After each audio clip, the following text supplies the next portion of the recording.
नमस्कार. Second year BCom semester 3 मधील corporate accounting या विषयामधील issue of bonus shares, right shares and sweat equity या टॉपिकमधील प्रॉब्लेम आपण सध्या सोडवत आहोत.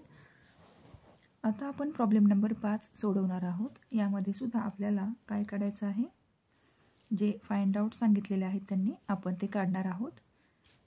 यामध्ये पर्सेंटेज काढायचे आहेत. त्याआधी आपण प्रॉब्लेम रीड करूया. काय सांगितलेलं आहे, from the following information calculate the percentage of increase in total funds.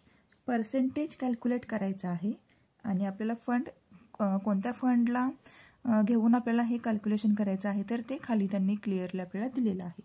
मग टोटल फंड्समध्ये त्यांनी काय सांगितलेलं आहे, nominal value of the equity shares ₹100, market value of existing equity shares ₹180, existing shares capital ₹75 lakh आणि चौथी कंडिशन काय आहे ॲडजस्टमेंट. चौथी तर company has offered right shares to its existing share holders in the ratio of 7:10 at ₹140 per right shares. All existing shareholders have accepted the offer. तर या ठिकाणी त्यांनी आपल्याला राईट शेअर्सची अमाऊंट दिलेली आहे 10 आणि पुढे सांगितलेलं आहे की ही प्रत्येक शेअर्सची अमाऊंट ही ₹140 असणार आहे आणि सगळ्या शेअर होल्डर्सने ही अमाऊंट ॲक्सेप्ट किंवा ही ऑफर ॲक्सेप्ट केलेली आहे. आता एवढ्या दिलेल्या इन्फॉर्मेशनमधून आपल्याला काय काढायचं आहे, percentage of calculate the percentage काढायची आहेत. पर्सेंटेज काढण्यासाठी हा फॉर्म्युला आपल्याला इथे दिलेला आहे, percentage increase in the total fund. त्यासाठी सुद्धा आपल्याला हा फॉर्म्युला काय करायचा आहे, पाठ करायचा आहे. फॉर्म्युला आहे increase in share holders equity divided by existing share holders equity into 100.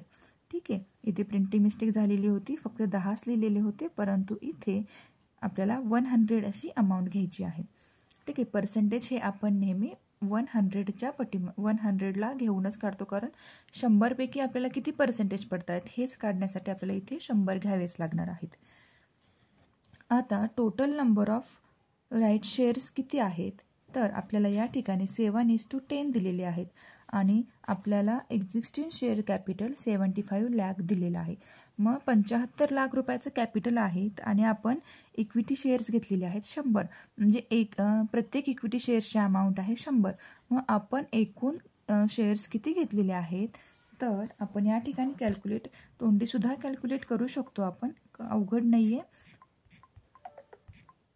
75 lakh भागिले 100 म्हणजे 75,000 शेअर्स आपण या ठिकाणी घेतलेले आहेत. मग इथे आपण काय घेणार आहोत, 710 गुणुले 75,000. Total increase in share holders equity after issue of right shares 72,500. 72,500 ही अमाऊंट कशी आलेली आहे ते आता आपण इथे काढूया. खूप सोपं आहे. 75,000 आपले शेअर्स आलेले आहेत. ठीक आहे, 75 शेअर्स आलेले आहेत. तर आपण सुरुवातीपासून करूया. 7 भागिले 10 गुणुले 75,000 अमाऊंट आलेली आहे 52,500.